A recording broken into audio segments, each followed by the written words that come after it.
In our business, the least risky thing to do is never fly an airplane. That's how we get to risk zero, which is not practical. So we try to manage risk to an acceptable level.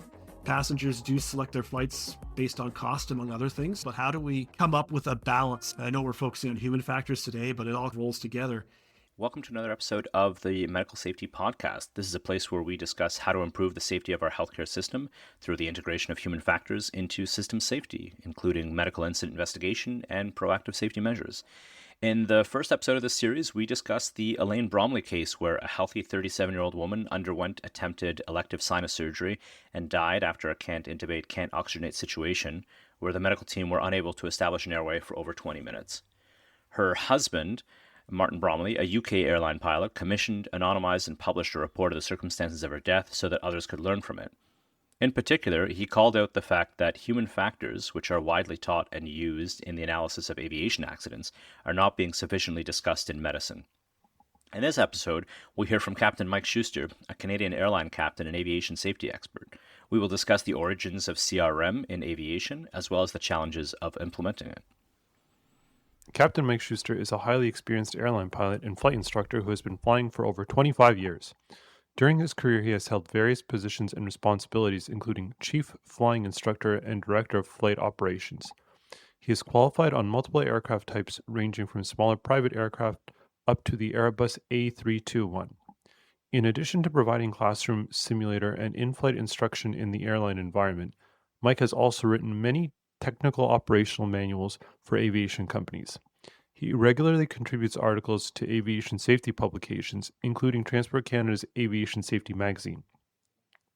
He has received acclaim as a top 10 under 40 aerospace professional early in his career from Wings magazine, twice received a special recognition from the David Charles Abramson Memorial Flight Instructor Safety Award, and most recently was the recipient of the 2022 Transport Canada Aviation Society Award for exceptional contribution and dedication to aviation safety.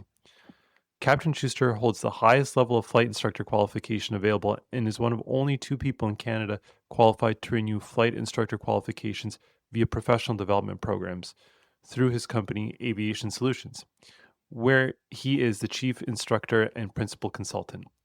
Mike has presented to aviation safety professionals from around the world at the Transportation Safety Board's annual Air Safety Investigators Workshop, and most recently was the keynote speaker at Transport Canada's Flight Training Aviation Safety Conference in Ottawa. It is our pleasure to welcome him here to the Medical Safety Podcast. Thanks very much, gentlemen. It's a pleasure to be here with you. Captain Mike Schuster, can you tell us about how you got started in aviation?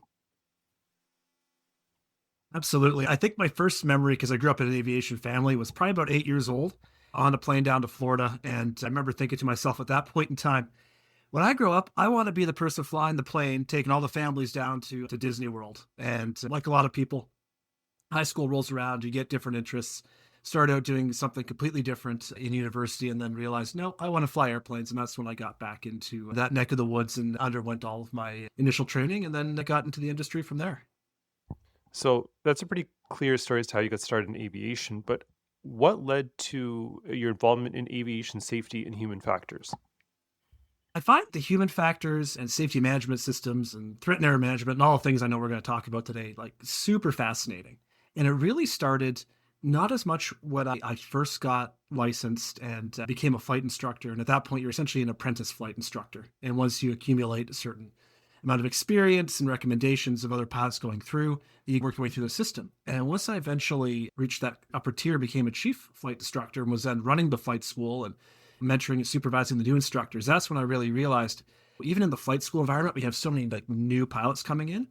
Sometimes there's technical errors that are made, like they don't know how to operate a piece of equipment or something gets forgotten. But a lot of times it could come back to some sort of human factors in there. Did we communicate that to the pilot that was involved in the incident? Were the standard procedures written correctly? And I was just very big on a non-punitive system. Come talk to me, come talk to whoever, or submit an anonymous report. And we want to address the root cause so it doesn't happen again. And only by sheer luck that I eventually realized, oh, this is really fitting in nice with a more formal CRM that I hadn't been exposed to before. And then it just really snowballed from there as far as the interest in how effective it can be in the safety side of things. Most people find almost a backdoor into CRM where they see something that resonates with that thought or feel, and then they hear about this formal structure and they kind of tie them together. Do you have any concrete examples that you can share? Is there a personal experience that stands out that you're like, wow, this really crystallized the connection for you? It's, I think, way, way back. I can think of a winter's day, and this is at a flight school where you're dealing with those 2-seat, 4-seat airplanes, the smaller types of airplanes, and students coming in. And we had one student in particular, and she was a little bit older and had come from the trucking and transportation background and was doing this for her own recreational purposes to get a pilot's license. And we're always very good in the winter at looking at the runway conditions. Are these runway dry or wet or contaminated with snow or ice or whatever the case is? The runways were looking good. We had sent her out for her solo flight without a flight instructor. And on the taxi out, there was quite a bit of wind and it actually spun the airplane. And you think of a light 2-seat airplane, spun it 180 degrees just on the taxiway, which is one of those pieces of pavement that takes you between the parking area and the runways. And so, of course, she was quite upset by that, came back, didn't really want to talk about it because her cultural experience, based on factors like age, workplace, and probably some other things, was, well, you don't admit to doing something wrong, something bad happened, that's the end of it. Whereas we were coming from, this was a bad thing. No one got hurt, which is good. The airplane's fine, which is good. How do we prevent it from happening again? And ultimately, we found, oh, we could actually get reports for all the surfaces, all those different taxiways as well. We didn't realize we had access to them. We had to organize that with the airport authority that actually grades those surfaces. But if we didn't have the info about what happened, why it happened, what the fault was, we wouldn't have been able to then make that correction. And so you can see right there the human factor side of things. If you don't have the cultural background to want to get into situational awareness, communication, and decision making, then you can't make those links. And just to clarify that, Mike, this was at a flight school that you were, I believe at the time, the chief flight instructor. Is that right? That's correct, Adam. Just to, not to toot your own horn, so I think I'll do it for you, which is that there are some flight instructors or some chief flight instructors that perhaps wouldn't have inquired so much into that. They would have said, I guess we just will be on the lookout for when things are really icy and maybe send them on dual only or have an instructor on board or perhaps do things differently without saying, let's actually dig a little deeper here. Let's actually ask what exactly it was that happened. And then let's see what better information that we can get. And then we can conduct that root cause analysis. And then we can hopefully solve that problem, at least at an institutional level. Absolutely. And I'm sure we'll talk about it more later on, but what we call the 5 whys, right? We ask why at least 5 times. It usually drives down to the root cause. And a lot of times we see with companies that are not mature yet, they do exactly what Adam has just described versus let's find the root cause and address that instead of just a surface issue. Mike, what does your day-to-day work look like now? There's a huge variety, all depends on the day. Some days will be, a lot of people will be familiar with them. It's a work from home or in the office doing some research and developing presentations and new materials, or it's going into the office to teach or to instruct a simulator session. So for those that might not be familiar, if you think about an amusement park, they have those simulator rides like Star Tours and things like that. That's where the technology came from, was from the aviation side of things. So you have these simulators, $5 million, $25 million a piece, and everything inside is straight out of the actual aircraft. And so we put the pilots in there and we give them all the bad things that could happen, right? It could be something very extreme like a fire that does not extinguish. It could be more routine things like winter operations like the snowstorm we recently had in Toronto, or low fog, poor visibility days. So in either case, whether it's teaching the simulator, teaching the classroom, prepping the night before for an hour or two, making sure you know everything that you're going to have to go over and doing those. And then, of course, the third one's actually going in to go flying, which is always the really fun days. And since we're talking about CRM, it really is incredible. I was actually thinking this morning about all the times we actually use CRM throughout the day before we even get that thing in the air. Because you arrive at work, I usually get there about an hour and a half before the flight departs. You're pulling up your flight planning because the dispatch department has generated that for you. And then you're going over it with your other colleagues in the flight deck. So your first officer, your captain, your relief pilot or augment pilot if you're doing a longer flight. And you're really building that CRM. You're building a team, right? Very quickly, which is probably something that happens on the medical side of things too, depending on the environment. We're coming in and it's nice to meet you for the first time. But because we have a set of standard operating procedures, we know exactly what we need to do to get this aircraft in the air. But you still have to really set the tone for the CRM, right? That welcoming environment Let's talk about this flight planning. Let's talk about this weather. Let's talk about any defects on the aircraft, about that together. And then if we need to, we're going to loop in the dispatcher who created the flight plan, right? So you can see how this kind of web forms. Then you get down to the gate. You say hello to the gate agents because you're trying to get a feel for, is this flight been delayed for hours? What's the mood of the passengers? Do we need to address anything with the passengers first? So now you're putting your gate agents in a position where they're feeling open to communicating with you as compared to just walking past them onto the aircraft. You run into a similar situation then with your cabin crew and you meet your flight attendants and you do a crew briefing there. And beyond just this is how long the flight's going to be at this altitude and this is the turbulence level and that sort of thing. Again, building that open environment. And it's not just feel free to give us a call if there's a concern. It's the expectation is if you see anything unusual, you will give us a call, right? And let us know what's going on. So we kind of set that tone. And then you're doing a welcome on board announcement for the passengers. Again, setting the tone for the flight, welcoming and letting them know about anything that might be concerning. There's turbulence that you're not going to be able to avoid. And you haven't even got the airplane in the air yet. So there's really a lot of CRM aspects before we even get started. But at that point, we basically get the aircraft pre-flighted, exterior inspection, program the computers, set all the systems, and then we're underway from there. And that could be a quick, what we call a turn somewhere. So we might go out to Halifax and back to Toronto, or for some of the flights, it's a much longer flight, could be 8 hours and you're spending the night somewhere else. You mentioned setting the tone several times with your dispatcher, for example, with your flight crew, with your gate agents, with your cabin crew. And I know you mentioned that part of that is the making this a welcome environment so that they will bring concerns to you so that they feel able to do those things. Is there another element to this where you're bringing up this on this particular flight? For example, there might be certain threats like we have inclement weather, we have this, we have that. Can you talk a little bit about that? Is that part of this briefing or does that come later on? And how much does that play into it? Yeah, that'll be a good one. A really good point, Adam. So when we are doing the crew brief with the flight attendants in particular, because the pilots have all the technical knowledge to read the documentation, know what's happening with respect to weather, turbulence, and so on.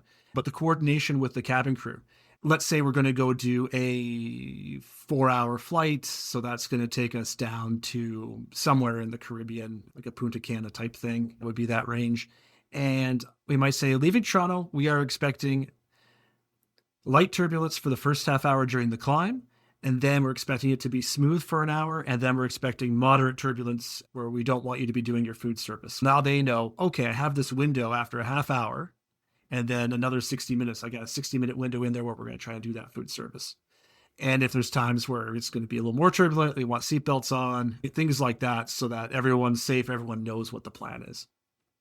I'm actually very curious. Like, it sounds to me like you started your pilot training or your flight training, and then over time you developed kind of this safety expertise, this like CRM lens. So what do you think has actually changed in your individual work as you become either more aware of these issues or integrating them more into your day-to-day routine, in addition to actually becoming a formal instructor on this topic? Yeah, it's one where everyone, I think, as they go through their career, like any career, right, you start to pick up additional skills, whether they're technical skills, non-technical skills, and so on. But as an industry, we really start to make a move, and it's a big ship to turn sometimes. But when we start getting through sort of the history of CRM and what's happened over the last 50 years with it, you just start getting, here's new information, here's new research. This is the way that we're going to do it now. And so one of the big changes that occurred was when we do training, whether it's in an aircraft or whether it's in a simulator or even scenario-based training in a classroom, looking at, okay, you made this mistake. Why did you make that mistake? Or this looks like a technical error on the surface, but let's dig down as to why that technical error occurred. And we actually get the flight crew now debriefing themselves in more of a facilitated debrief until they work down to, oh, here is the human factors that were involved, as compared to this is on the surface just a technical error. I really like your comment on aviation being a big ship to turn, because I think that's something we can really describe to in medicine. It feels like medicine is an enormous ship to turn that takes an infinite amount of resources or something along those lines. So what do you say to people who might roll their eyes or resist or reject this kind of training because in their view, this isn't applicable to the field of medicine or it's not analogous to aviation? Are you okay if I jump in? Yeah, go for it, Adam. I've been having a foot in sort of aviation and medicine. What I'll do is I'll take a leaf out of my sort of law background and tell you the kinds of objections that I've seen from doctors, if that's okay with both of you. And then by all means, just jump in at the end and we'll roll in your comments. I see a number of different things, and I see people who say, medicine isn't like aviation because in aviation things rarely break or go wrong, and when they do it's a huge deal. And this was actually a comment that was said to me in an operating room in Toronto a few years ago when the person didn't know that I used to work as a professional pilot.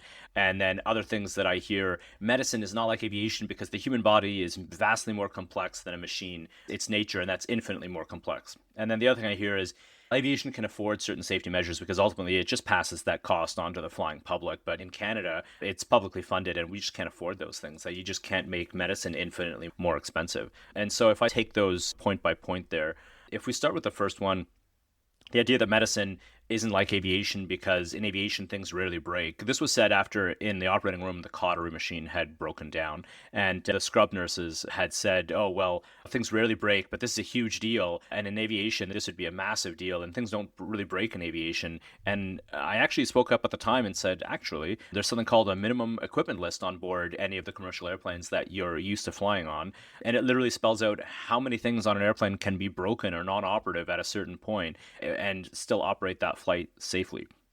And so many of the airplanes that we're used to flying are incredibly well maintained, but they're also quite old. They might be decades old, for example. And so it's not uncommon that certain pieces of equipment, whether it's pieces of the navigation equipment, communications equipment, monitoring systems, just may not be operable. And so that's why they came up with this idea of a minimum equipment list. And we have to figure out whether or not we can still safely fly. And there are standards associated with that.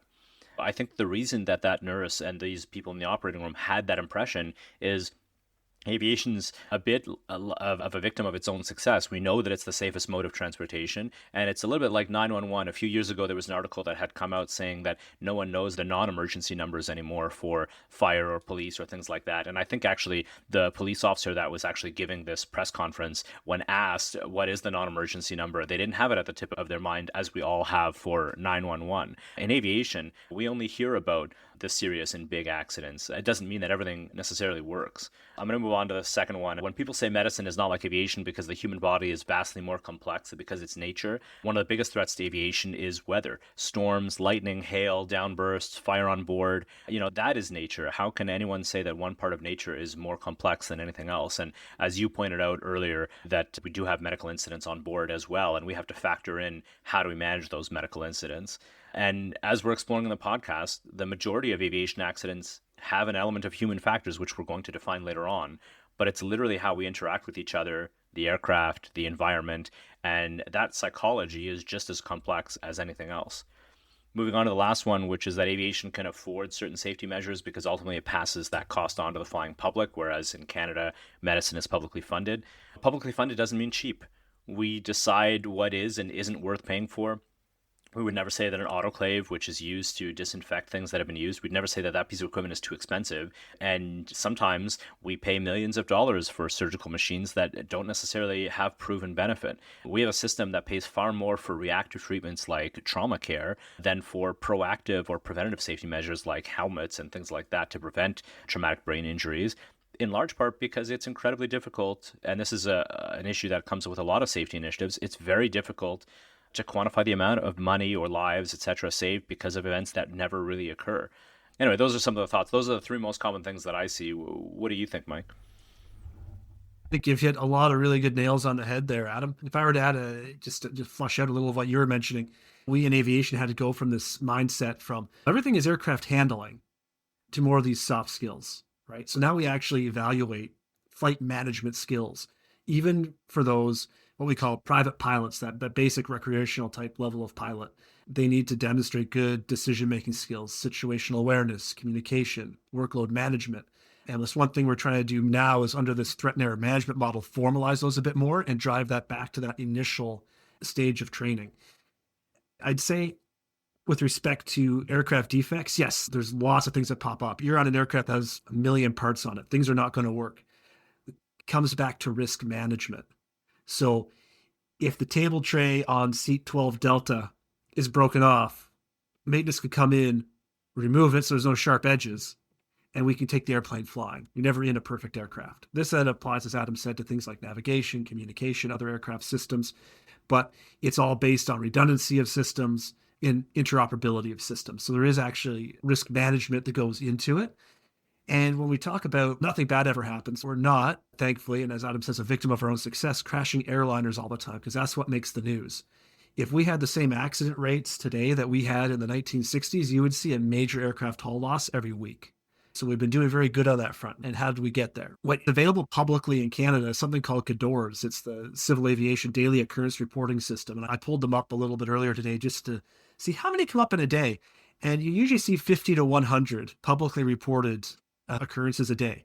They're not necessarily safety related, they're just irregularities in operation. But once you have the data, you can then address that. So, for example, an aircraft comes in to land at an airport and they choose to conduct a missed approach. They go around, come back for another attempt, which is a really good thing.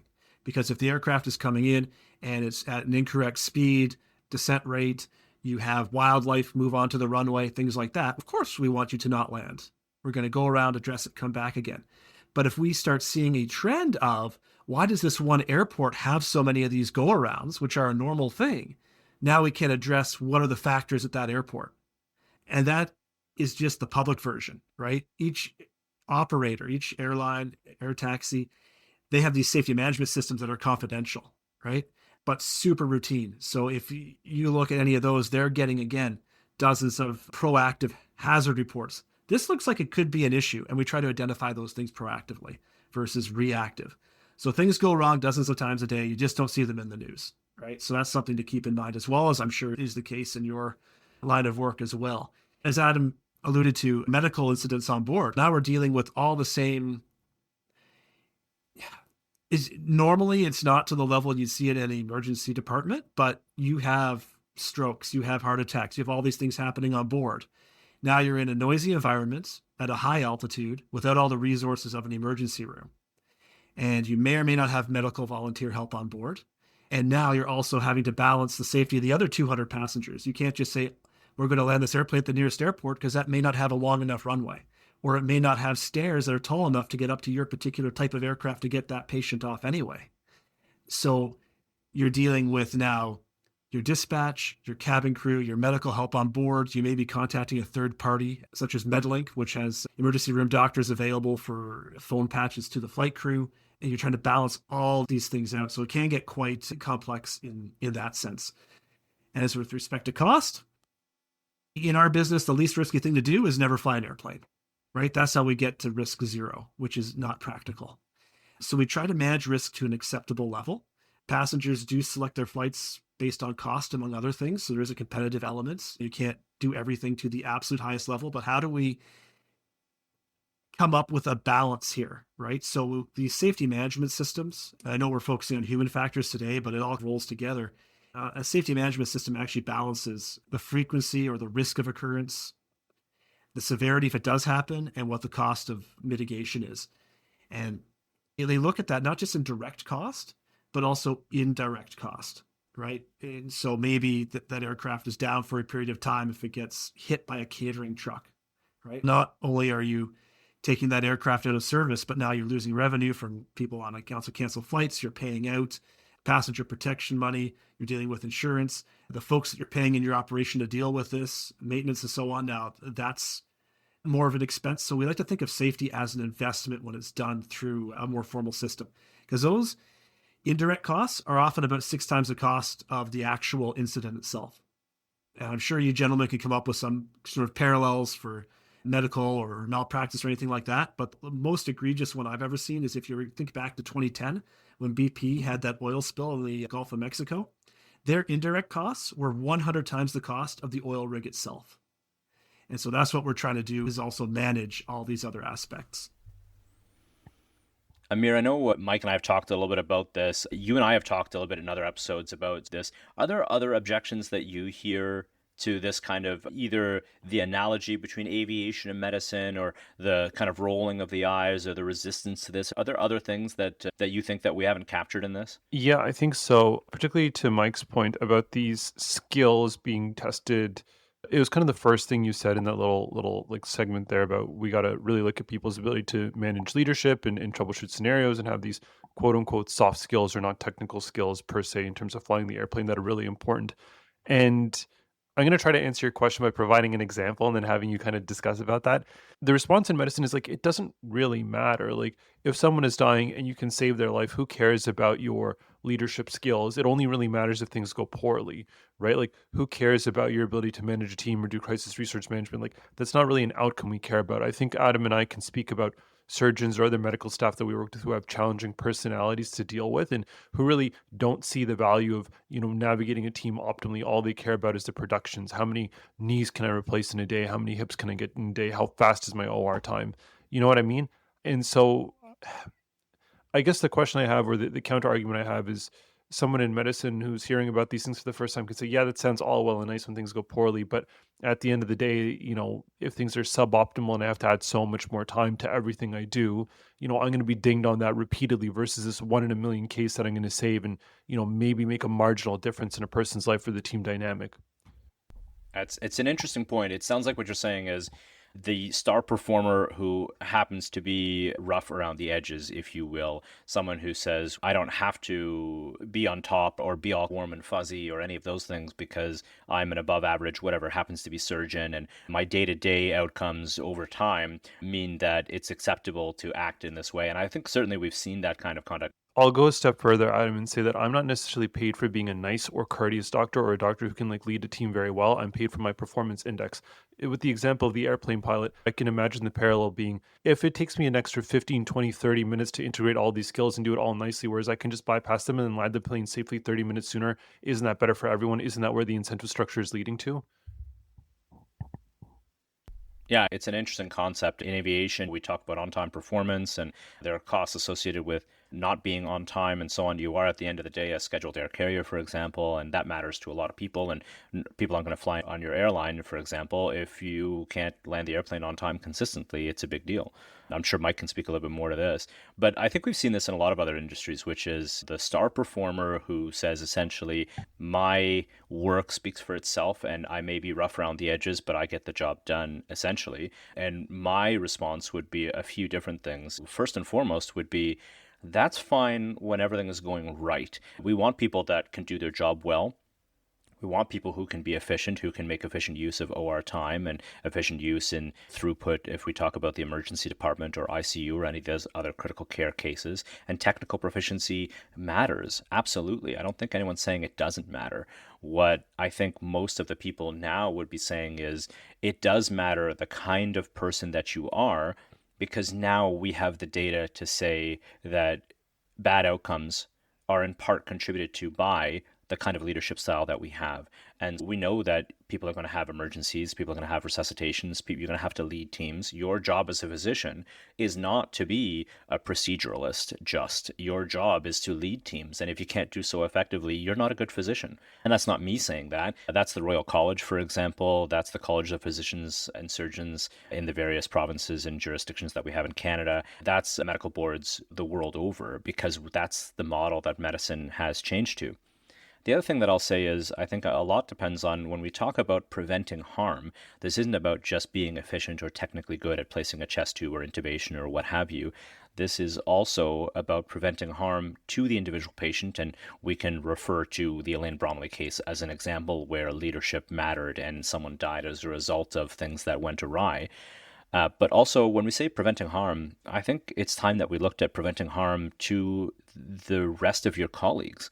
When we have resuscitation that doesn't go well, we all know that the burnout rates, the depression and suicide rates in medicine are higher for most places than the average population, than other places, and so on. And how we deal with medical error, how we deal with resuscitations, and how we deal with our colleagues matters greatly when it comes to those things. And we need to start looking at our nursing colleagues, our allied health colleagues, our physician colleagues as resources. And when we look at a macro level at what the pressure has been since COVID and even before COVID, we're seeing people leave medicine, leave nursing, leave these other professions, and society then does not have that safety net to fall back on. And I think those are some of the very many reasons why we need to be considering how you interact with people, how you lead a team, and how you integrate CRM, which we're going to talk about today, not just your technical proficiency. Adam, if I may, it almost sounds like you're describing silos, which is something in our industry we had to break down years ago. It used to be maintenance does their thing, flight ops does their thing, in-flight service or flight attendants do their thing. And it sounds like you may have a doctor that can execute a particular surgery or a particular procedure. And correct me if I'm wrong, but you submit the billing code and you're on to the next patient. With that being said, if those CRM skills aren't there, what happens downstream with the follow-up care? Was there a follow-up instruction that was missed because it wasn't communicated to the other staff? Or does that person come back with an infection later on, or other things that aren't in my silo because now I've submitted that billing code and I'm on to the next patient? So there may be an aspect of patient care that could improve there, but that's more of a question to you gentlemen. I think siloing is a really good way to put that, because it was a phenomenon that I had experienced when I was a medical student and later on a resident, where in the OR, for example, I got the sense that, as you said, maintenance does this and the flight crew do this and the cabin crew do this and air traffic control does that. I got the sense that anesthesia is responsible for this and surgery is responsible for that and nursing is responsible for this and the hospital is responsible for that. And the people involved are really concerned about their own performance, as opposed to in some ORs, it seems they're responsible for the overall outcome for the patient. What they're looking for is the patient experience and the overall, how do we get this patient safely home and back into their everyday lives? And I can tell you that it really depends on the surgical team that's at play. And yeah, siloing is the way that is what I would describe that.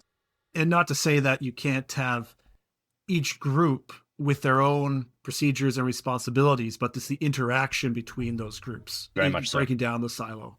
I'll go a step further, and I know Adam's gonna. I can predict Adam's reaction to this before I say it. There's this, and I want to hear your thoughts on this, Mike. So there's this refrain that frequently hear from physicians regarding ordering tests and doing more investigations, saying something along the lines of, "If I order this test, it's my responsibility to follow up." The medical legal structure is such that whoever initiates the investigation for a problem is ultimately responsible for whatever bad outcomes may occur as a result of that, to some extent.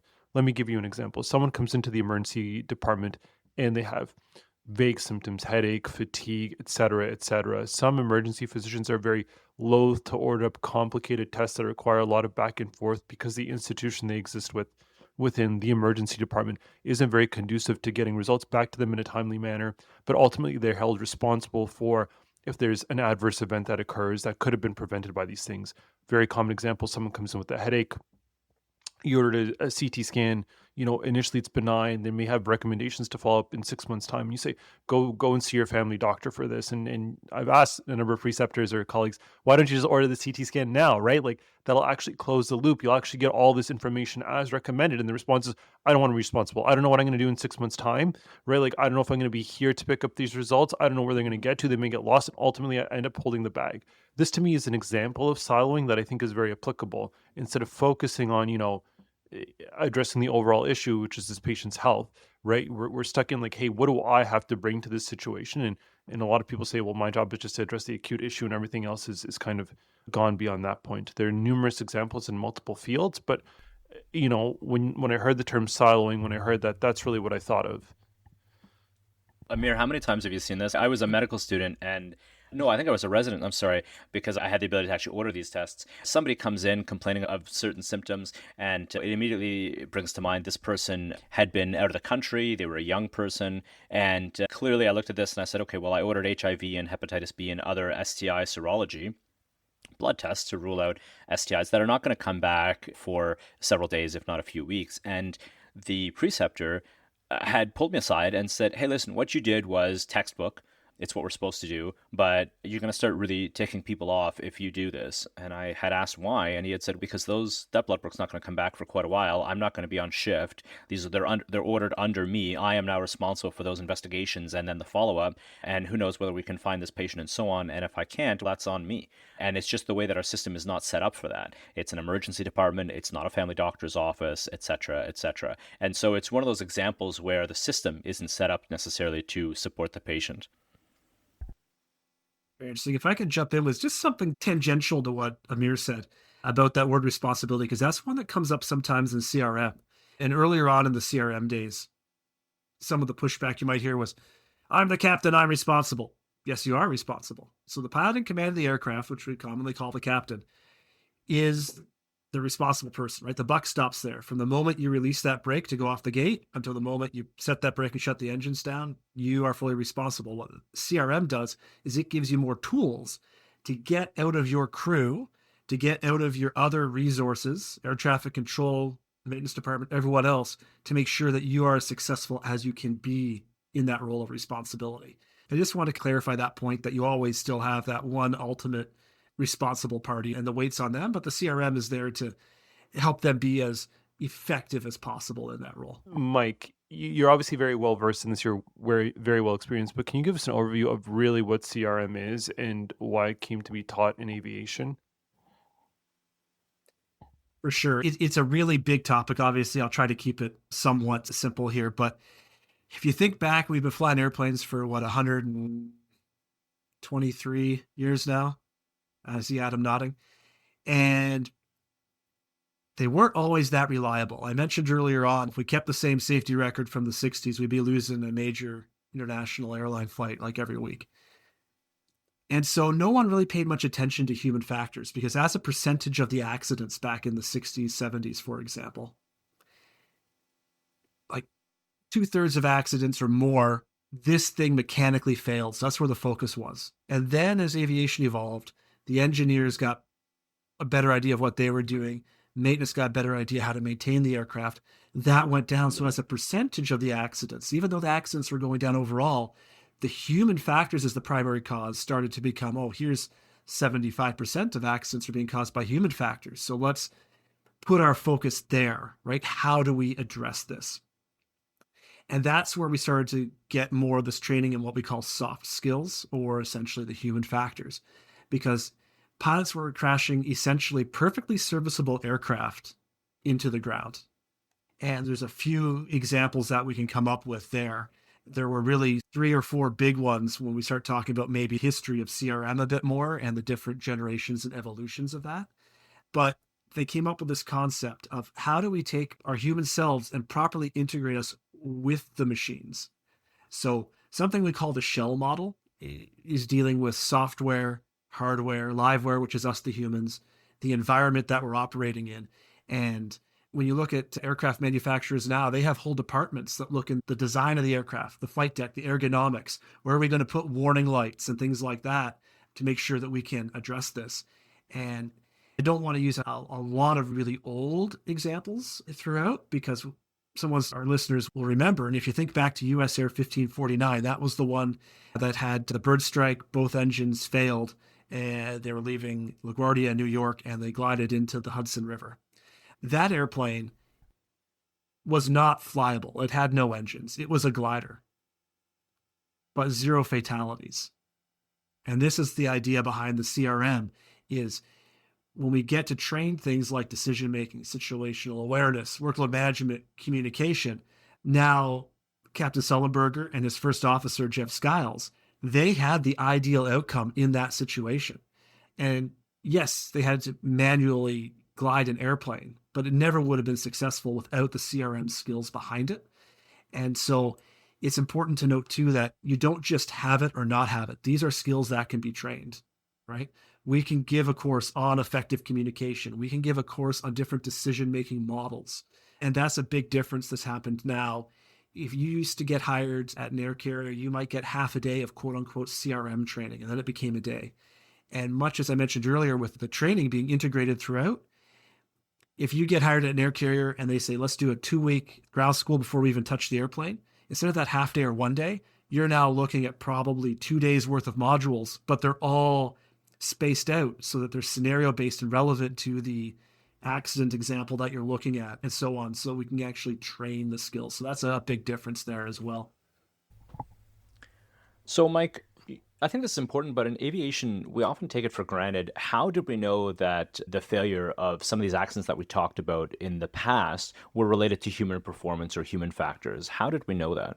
So a few things came into play, and one big one is technology, right? Technology drives us. We got flight data recorders, cockpit voice recorders. As the quality of those improved over the years, that's where we started to actually be able to, as safety investigators, go back and look at actually what happened and track those things down. When you look at independent investigation agencies such as the Transportation Safety Board in Canada, when they go in, For example, you had the Endeavour Air, was the Delta Connection flight last winter in Toronto, the one that landed hard, the wing ripped off, they rolled upside down. So when the TSB went in there, they bring into their field phase, and then when they do their follow-up phases as well, experts in operations, in maintenance, in engineering, and human performance, right? So they have a specific team dedicated to that. And that, we don't have all the details on that one yet, but if I go back to Asiana 214, this was the one folks will probably remember a few years back as well. It was a Boeing 777 landing in San Francisco, and they ended up crashing into the seawall prior to the runway. And what happened in that case was they had an incorrect auto thrust autopilot mode engaged. This is something we call mode confusion.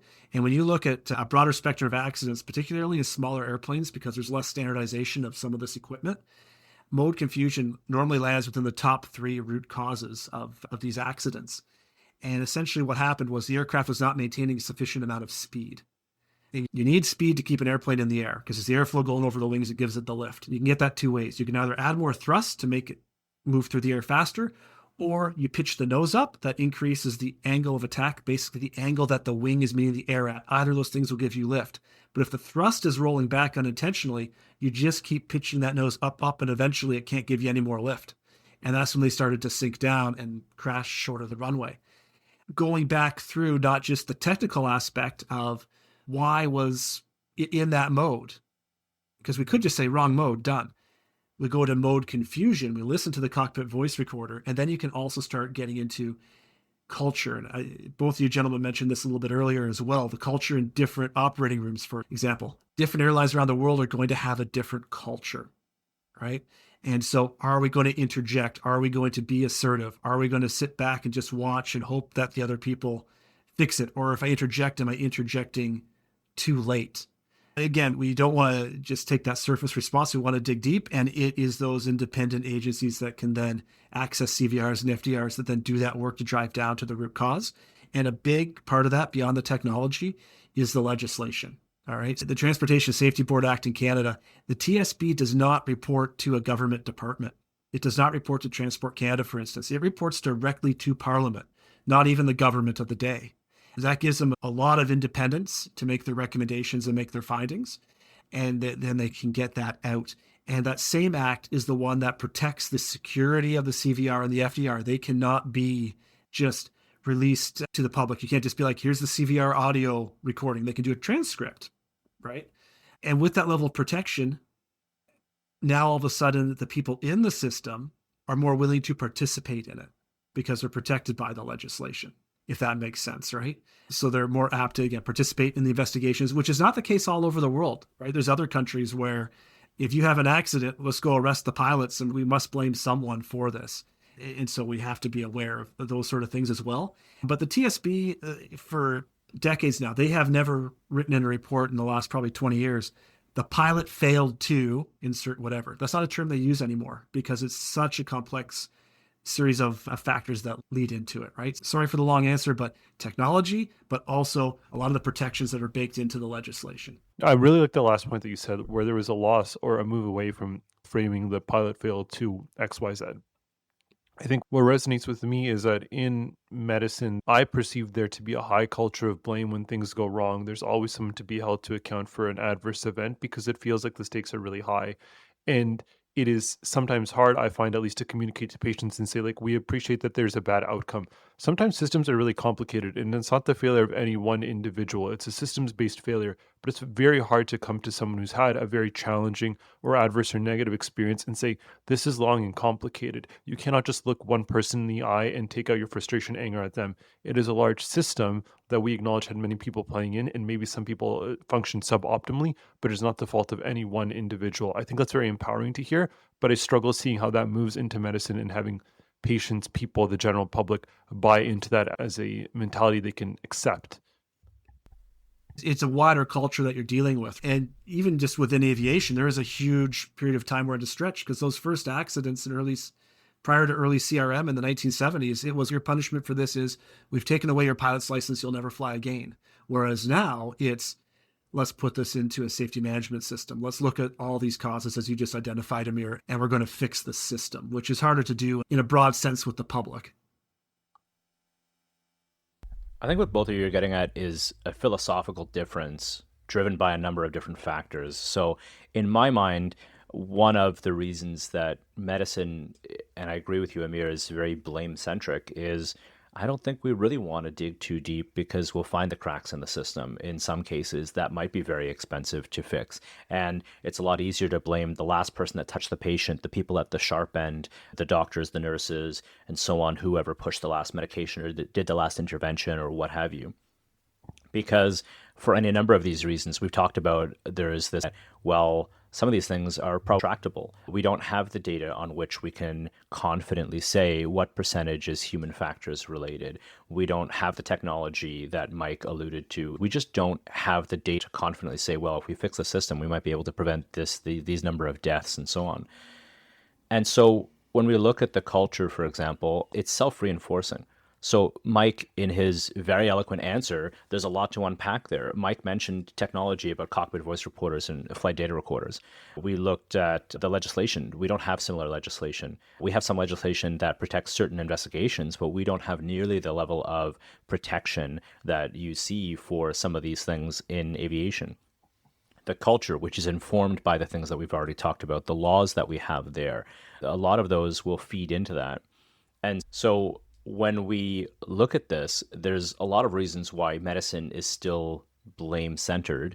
And I think a good part of that is simply the fact that we don't have the infrastructure for the investigations that are currently conducted in aviation. We don't have the data that might drive that policy change that would allow for that infrastructure. And so it is then becomes self-reinforcing. So we decide that, well, the last person that touched the patient, what if we just punish them and maybe they won't do that again? As opposed to thinking, well, okay, this happened. Now there is an acceptance in aviation that if this happened to this very experienced airline crew, not captain, not first officer, but the airline crew as a whole, this can probably happen to other people. And so therefore, let's actually have a look at how we can make the system as a whole safer. And that's not an inquiry that often happens in medicine.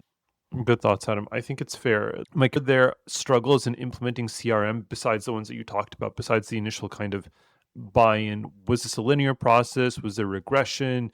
What are the ups and downs? What are the fluctuations? And lastly, how do we know CRM is kind of effective at this point?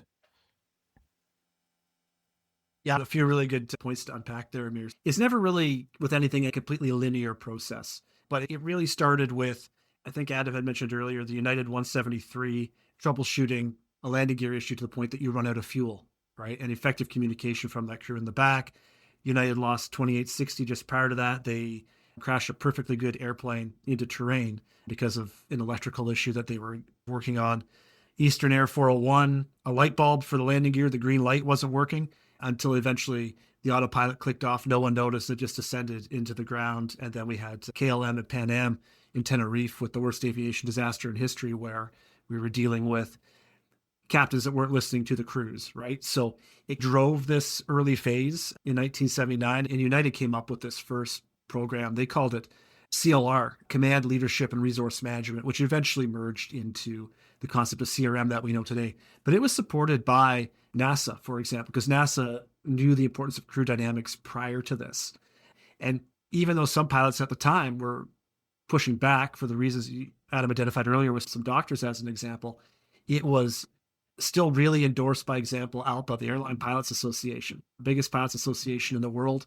They currently have 95% of all the unionized Canadian pilots within their fold, right? And they're like, give us the resources, because more than being just a union, they're really a flight safety organization first. They wanted their pilots to have the tools. So they were able to push forward with it. The pilots tend to be evidence-based thinkers on the whole, right?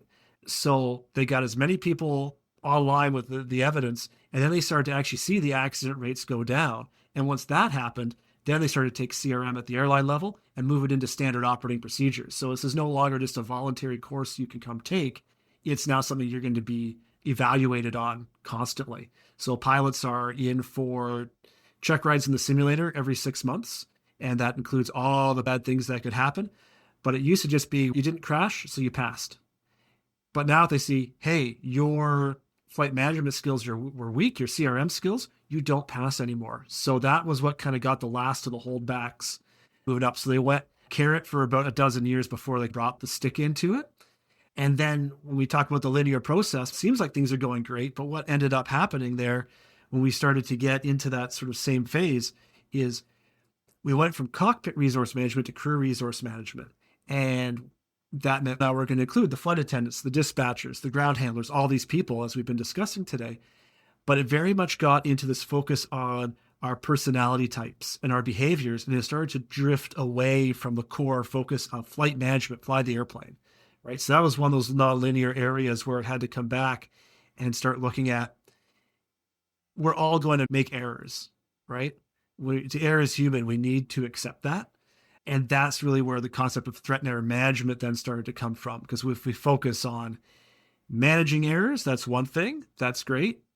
Let's take it to the next level with TEM, threat and error management, and say what threats are bringing us or coming at us so that we can deal with those before we even make the mistakes, right? It's been ups and downs and there's been changes along the way, but we often look back to Sioux City in 1989. That was United 232, which folks may have heard about. This was Captain Al Haynes, and he was one of the pilots who went through that initial CLR program at the time with United. It was one of those tri-jets that has an engine back on the tail. It had a massive failure, ripped apart all sorts of hydraulics and electrics. The plane was, for all intents and purposes, uncontrollable. They could only steer by bringing up more thrust on one engine than the other under each wing to turn this thing. And one of the first things he did was said, we have a very experienced check pilot riding in the back as a passenger, get him up here. He added a third person to the two-person crew.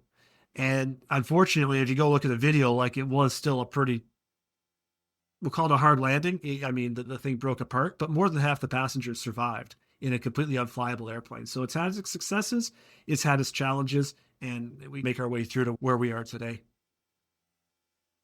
Mike, you mentioned United 232. I had the absolute privilege of hearing Captain Al Haynes speak earlier in my career, and it was something absolutely beautiful to see, and credited, as you said, CLR, the initial lines version of CRM, with his and his crew's ability to be able to successfully save many lives in that crash landing as it was.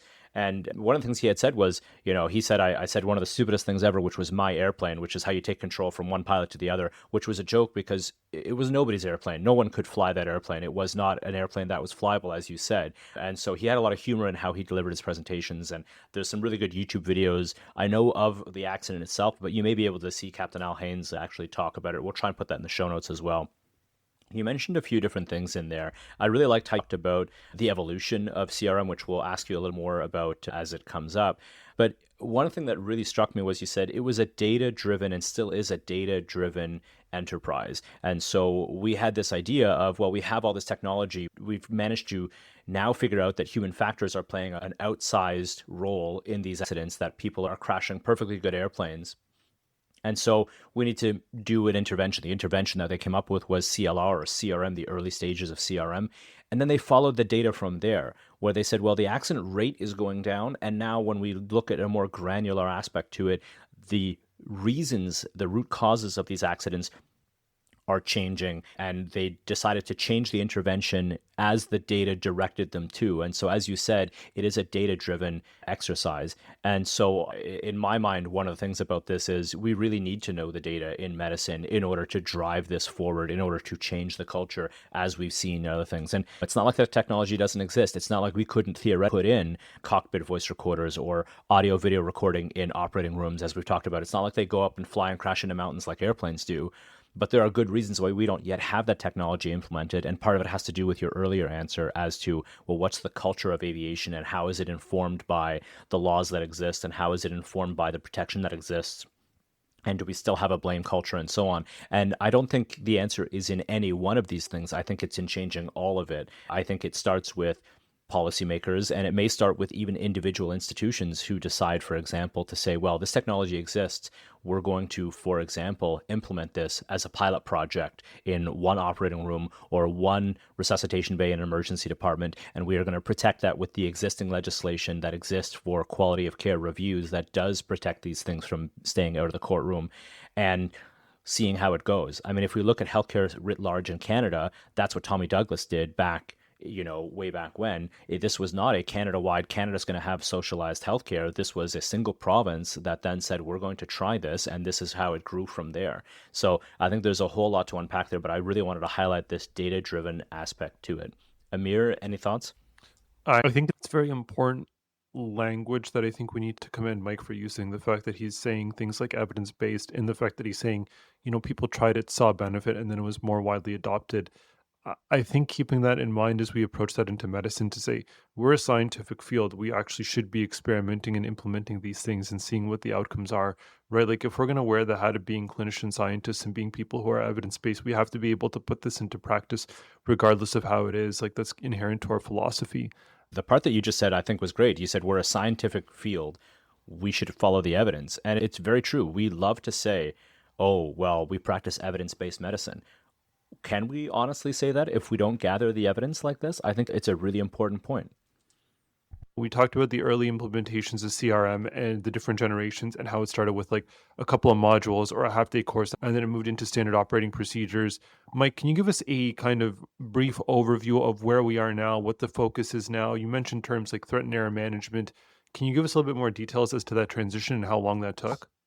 Absolutely. So that first portion came out in 1979 was when that first CLR version came out. And then as we've been discussing for the last bit, the various iterations through it. And once we get to that acceptance of errors, let's get back to error management. A lot of the other things we were looking at were important, but we've mastered them. Let's continue to move on. A very quick example, if I may, is going to be cockpit authority gradient is what we call it. And as you can imagine, back in the 50s, you're in this post-war environment. Most of your civil aviators were coming out of the military, where you're dealing with ranks and decision-making and orders and that sort of thing, right? You'd have this very high cockpit authority gradient where the captain is way up here, your first officer's down here, and at that point, you probably still had a navigator, maybe even a radio operator in this hierarchical structure. The complete opposite, and I have seen it in training sometimes as an instructor, is if you get a weaker captain and a very assertive, knowledgeable first officer, you almost get an inverse authority gradient, which is just as dangerous. You want to develop the CRM to the point where you have a shallow authority gradient where everyone's comfortable participating, they're going to be assertive, but we understand, as we mentioned, responsibility ultimately ends with one person, right? That they're still on the top of that. And so we really addressed that going through the 80s and the 90s. And then we got back to this 1999, this fifth generation, as we refer to it, where we're getting back to errors. But then as we got into 2007, some more studies were done and realized, how don't we just stop making the errors in the first place, right? There's going to happen, but let's reduce the number of them. And that's what threat and error management is. So what is a threat? A threat is something that comes at the crew, all right? So that could be weather. There's a thunderstorm or a snowy runway, or air traffic control has given you an incorrect clearance. Your fueler didn't put the right amount of fuel on the airplane. There's a flock of birds coming at you. Anything that comes at you is a threat. And the difference between that and an error is something we do internally. So we make a mistake. I'll give you an example momentarily on that. But that's the difference between a threat and an error coming at the crew versus something the crew does. So what's a mitigation? We want to do, in my business, a lot of threat mitigation. So we try to think about the threats ahead of time and come up with mitigations for them. And a lot of them are in the standard operating procedure because they're so common, they're so routine. We are going to do this as a mitigation. But then it's the day I think about the big snowstorm we had last week, just because that's when we're recording. And you have reduced visibility. I was talking to one of my friends. He was flying that day. He was taxiing an airplane. And all of a sudden, they just come up on another one stopped in front of them. It's like driving in fog, right? It was just like, boom, right there. But it was okay because they were taxiing slower than normal because they knew they had reduced visibility. So when they're on the gate, they're talking about that. They're talking about the snow is falling. We have to de-ice the airplane. And I'm sure a lot of your listeners are familiar with being on aircraft in the wintertime. You go to what we call the de-ice pad. They spray fluid on the airplane, gets the snow off, prevents new snow from adhering, makes it safe to take off again. But the snow is so heavy that day, rather than that fluid working for the next hour, it might only work for 15 minutes. So now they're trying to mitigate that threat by timing up their taxi to the runway, which means they need to loop in air traffic control, right? So we're always looking at threats and then mitigations for them. The idea is if we anticipate what the threats are, it builds our vigilance towards those. And if we're being vigilant, it aids us in recognizing when that is happening. And if we recognize it, we're a whole lot more likely to recover. So I think that's a big takeaway, right? Anticipation builds vigilance. Vigilance aids recognition. Recognition leads to recovery. So what do I when I say let's avoid things in the first place? We have regulations that say you need a certain amount of fuel on board the aircraft, and different companies will have more restrictive internal requirements. But avoidance is catching the problem before it can exist. So if we're going to fly somewhere, we have to have this much fuel plus a certain buffer. Fabulous. That's good avoidance. But let's say that fueler was told the incorrect amount of fuel to put on the aircraft, or they type in a 6 instead of an 8, or whatever, right? Human errors. We know errors will happen. We have to accept that. How do I identify the fact that instead of having 8 tons of fuel, I only have 6 tons because the 6 and the 8 look like very similar digits on that screen? We use the checklist, right? We have a checklist in place. I know it's something Adam and I have talked in the past before about getting checklists into medicine, for example. We see the error that's made. We make the adjustment. We've just used our CRM skills to stop it. We call for more fuel. So there's avoidance, there's trapping, and then finally is the mitigation. Because if I was lackadaisical, we mentioned earlier about on-time performance. If I'm rushing through because I need to get this done, and I say, don't worry about the checklist, I try doing it from memory, I don't pay attention to that amount of fuel, now I'm in the air. And now I'm doing a mitigation. I have to deal with it, right? We didn't avoid it. We didn't trap it. Now I need to divert to land to a different airport that's closer to us so I don't run out of fuel. But that's kind of the steps of avoid, trap, and mitigate. And you can see how those good procedures, those skills, the diligence, and not being overly concerned with the time, take the time to do things correctly is really what drives that. Of course, the challenge is if you're in a no time situation. Because I just described when on the ramp, we got time, lots of time. If you want to come back to no time, I'll talk about that too later. You hit a point that I scribbled down like 3 times and underlined, and I find that captures the sense of competing priorities. When you have things like time pressures, when you have things like crew pressures, when you have things like personal pressures that make it hard to manage these things. You mentioned this kind of no time situation. And in medicine, it feels like a lot of things we do are no time situations or minimal time situations. Is CRM designed for competing priorities when things go catastrophically wrong, as you say, when we're in the air and we have less fuel than we thought we did? Absolutely. So it comes down to step one, recognizing is this time, no time, or limited time? And if it's limited, how much time do we have? And a lot of air crews now, when something abnormal happens, they start the timer. You guys probably know about the concept of time compression, where you don't feel the actual length of time. And by having that number on a chronometer right in front of you, it really helps you manage that situation. In particular, if you're looking at an individual that might be upgrading from a first officer position to a captain position, at that point in their career, they're very good at flying the airplane. We're looking at CRM skills. We're looking like decision-making skills, workload management skills. What tasks can I shed that are not critical right now? So as an example, you're doing your takeoff, a flock of birds hits one engine, gets caught on fire. You have to climb away from the airport, safely get above the terrain, and then you run the standard procedure and the fire does not extinguish. So now we have what we refer to as an uncontained or uncontrolled engine fire. Statistically, because I know we've talked about evidence-based already, you have 17 minutes to get that airplane on the ground before it becomes catastrophic. You have parts melted off the airplane, smoke inhalation in the cabin, all that sort of thing.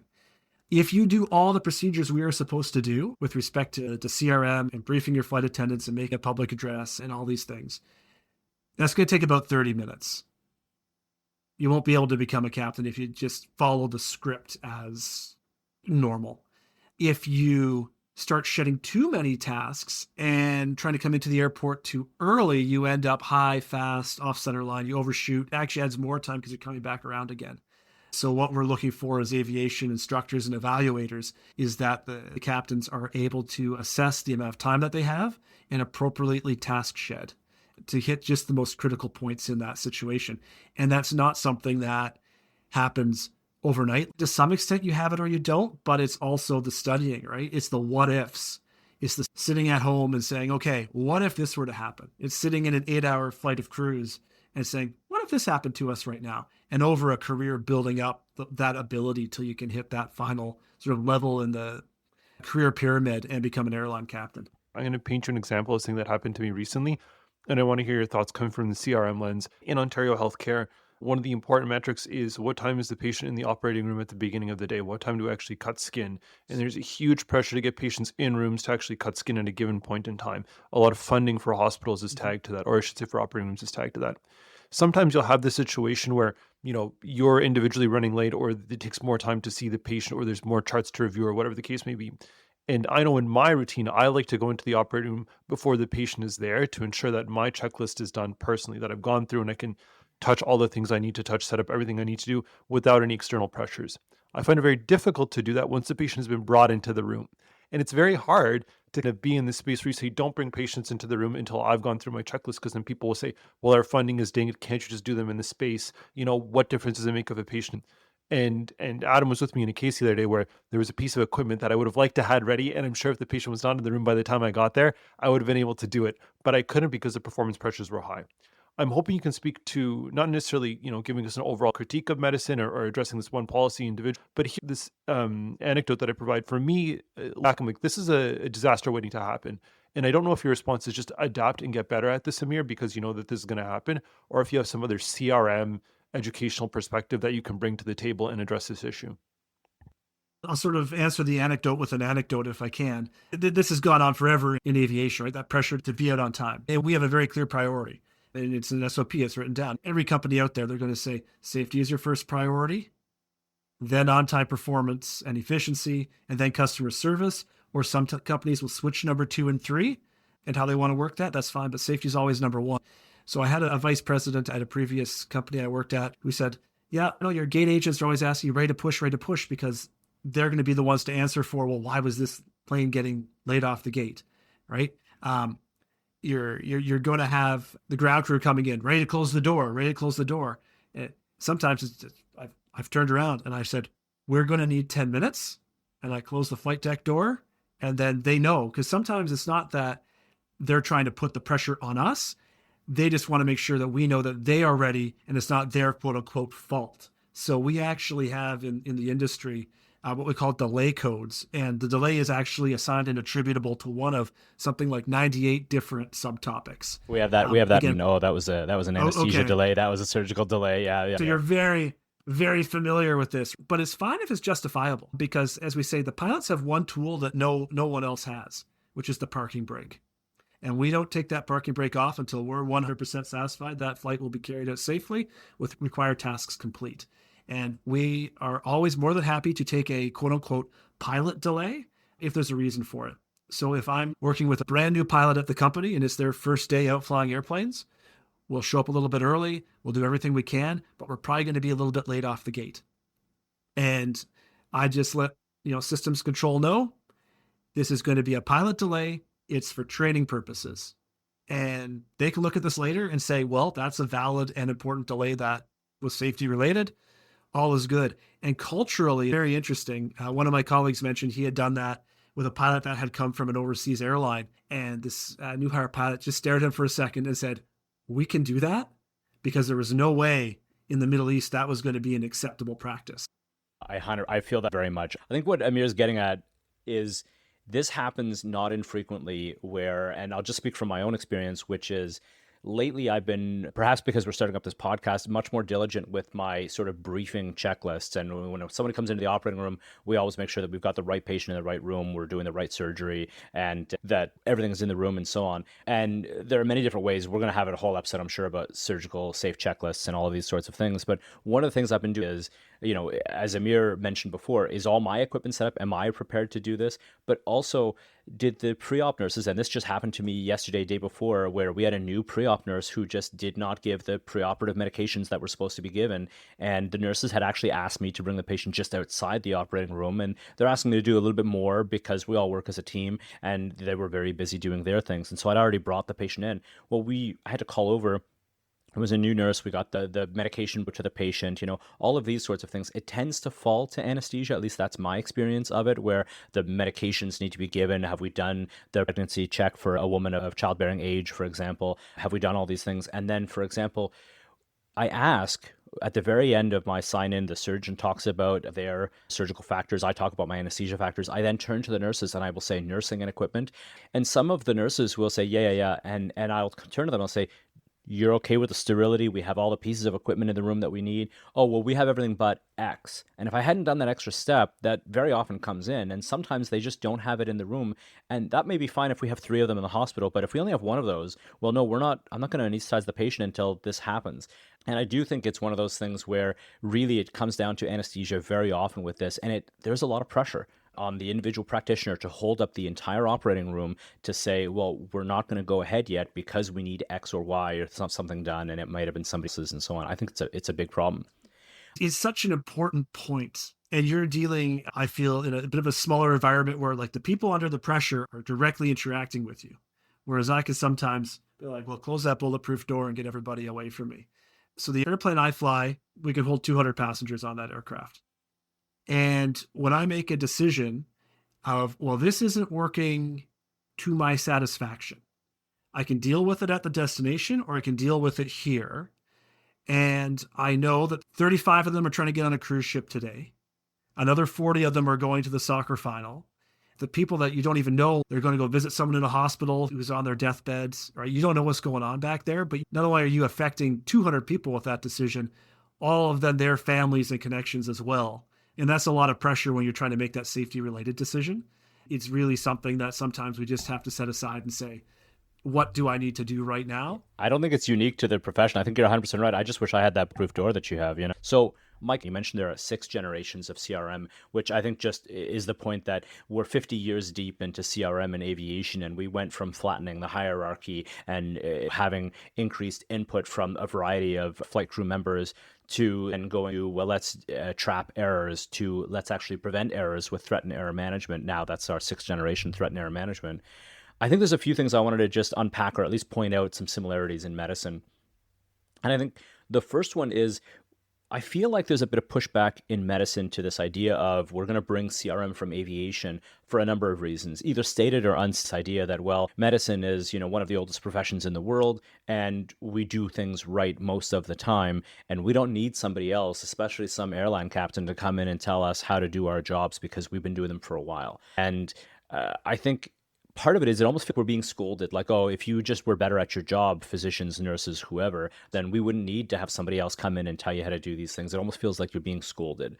And I think that gets back to the idea that we sometimes look at these interventions, whether we call it crisis resource management or whether we call it something else, as physical cost in terms of money, as downside, all downside. We don't think of the upside as cost in terms of time. These briefings are going to take me a lot of time. I don't have time to do all these things. I already have a number of other things. These checklists are going to take a lot of time.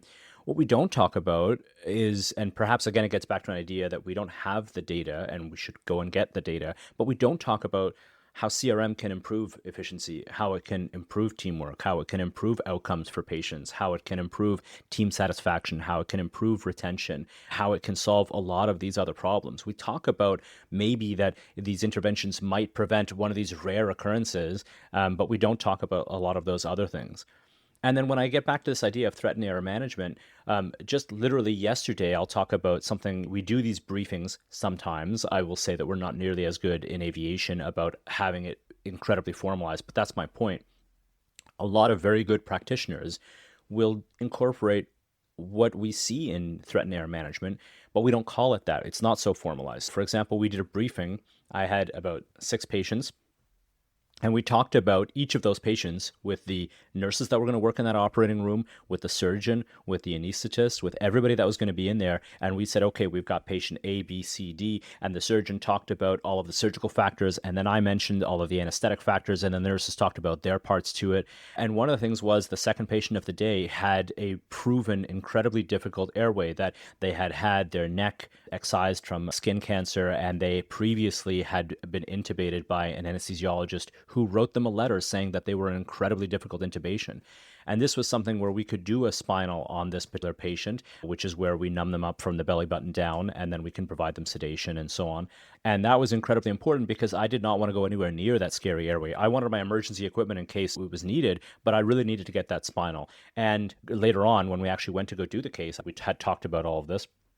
I couldn't get the spinal. Perhaps if I really stuck at it, maybe I could have, but I had attempted a couple of attempts and it just wasn't going my way. And one of the nurses, one of the experienced nurses had said, oh, so and so, who is the chief of anesthesia in this hospital, is available. They're doing a clinic someplace else. And I had said, yes, please, would you please go get them? And this more experienced colleague came in, and it wasn't an easy spinal. I had to check my ego, but my ego was also a little bit satisfied by finding out that this person had a little bit of difficulty with it. But ultimately, they were more skilled and they were able to put this spinal in, which was of great benefit to the patient, to everyone in the room, and ultimately it was what really ended up working. But to me, if we look at this from this threat and error management lens, that briefing took place. We identified this as a threat that was going to happen. And ultimately, we, through good CRM, although not necessarily formalized, had a very good outcome for this patient. And so I think sometimes we look at these things and say, well, we're doing some of these things. And we're going to look at throughout this podcast about a lot of different ways about the healthcare system,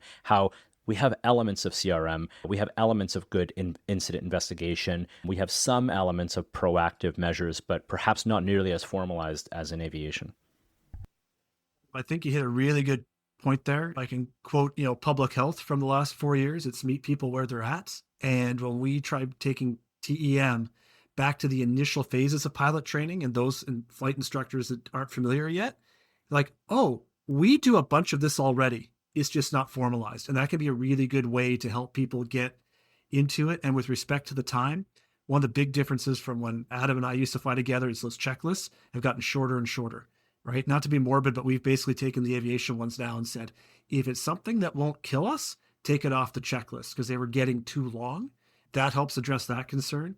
And similarly, the TEM briefs, we used to brief a lot of things. We're going to go fly an approach and it's foggy and there's low cloud. We're reading all this stuff off of these published maps, these approach plates. We don't do that anymore because we're all professionals and we can read the chart. We spend our time now just saying, what are the threats today? How are we going to mitigate those? And that's helped with the time concerns as well. That's great, because I remember thinking, you and I had a conversation about 10 years ago where we were talking about, well, where should medicine perhaps start with CRM? My thinking was, well, we should go back to the first principles.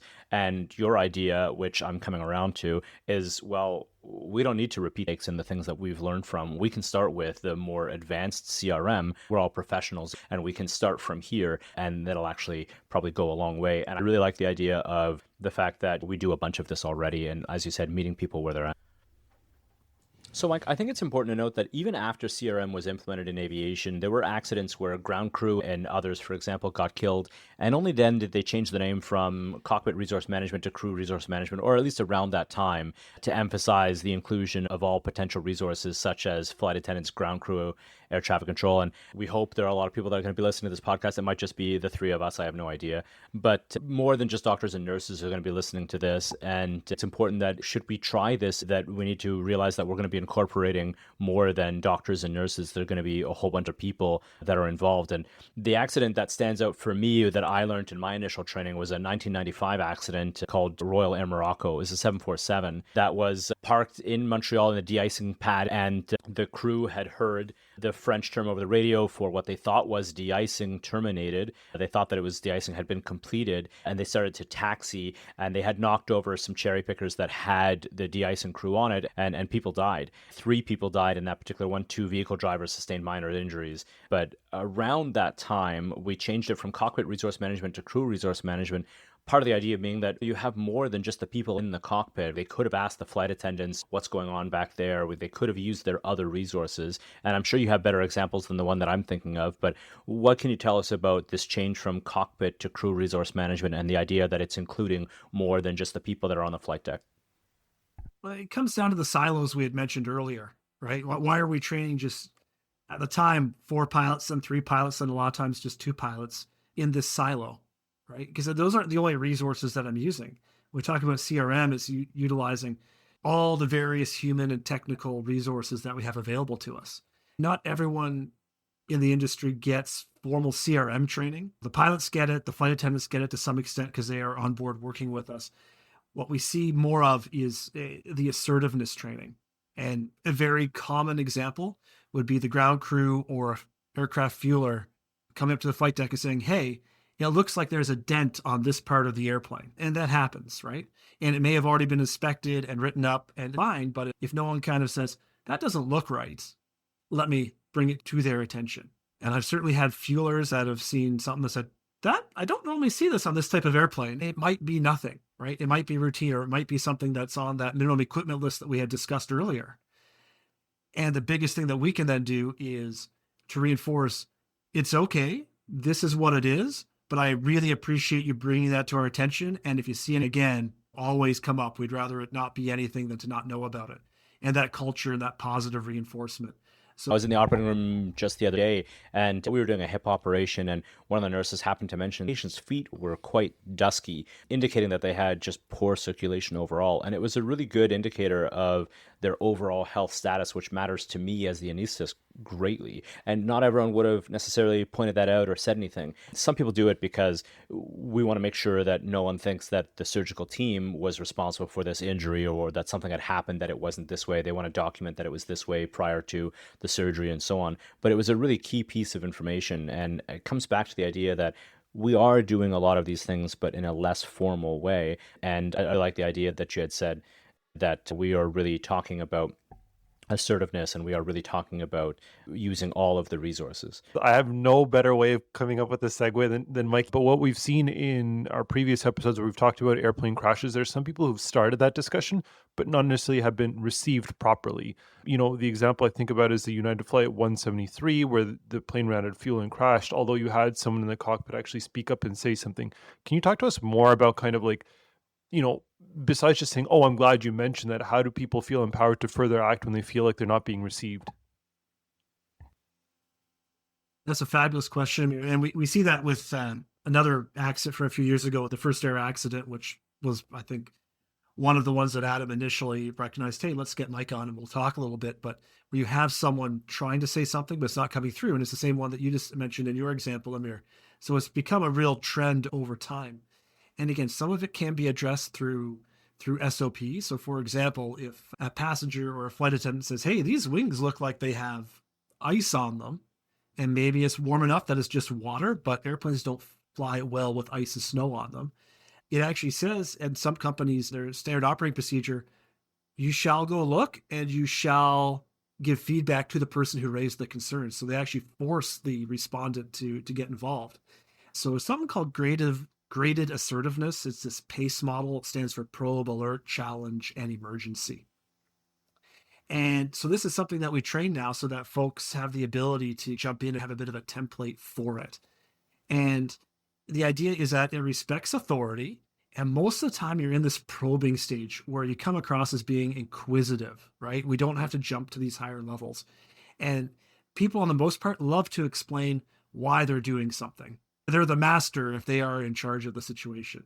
And that can be simple as, well, I'm new on this airplane. I'm just wondering, why did you make that choice for auto brake selection? So auto brake, I pick because it's not technical, but basically you brake an airplane like a car, right? You put pressure on the pedals, but to make it smoother for the aircraft, which results in less maintenance, it's more predictable for the pilots because they know where they're going to exit the runway, on which exit, and it's more comfortable for the passengers because it's a smooth braking motion.